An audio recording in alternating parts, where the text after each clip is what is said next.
అందరూ సుబ్బు ఏమయ్యాడు అని అడుగుతున్నారు. వాళ్ళ కోసమే ఈ వీడియో. రే ఎక్కడ్రా సుబ్బు, ఎక్కడ్రా నా కొడుకు? ఎవరినిరా నా కొడుకు అన్నావు? నాకు దొంగతనం నేర్పించిన దొంగ నా కొడుకు రావాడు.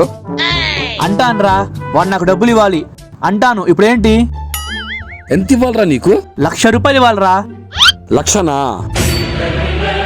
ఇదిగో 2 లక్షలు. ఆయన ఏమనకూడదు. థ్యాంక్స్ అన్నా. ఇంతకీ ఆ సార్ ఏమయ్యారన్నా? ఆయన ఏమయ్యాడో నాకు తెలీదు.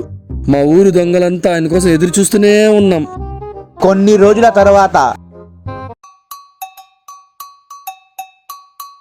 చూసుకుని పోరా రే.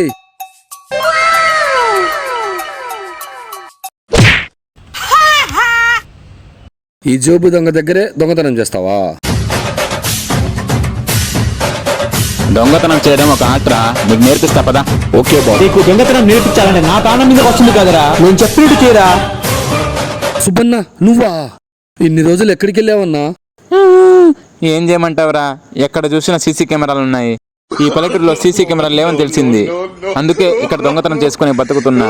ఈ ఏరియా నేను చూసుకుంటాను గానీ పక్కన బస్ స్టాప్ ఉంది, అది నువ్వు చూసుకో.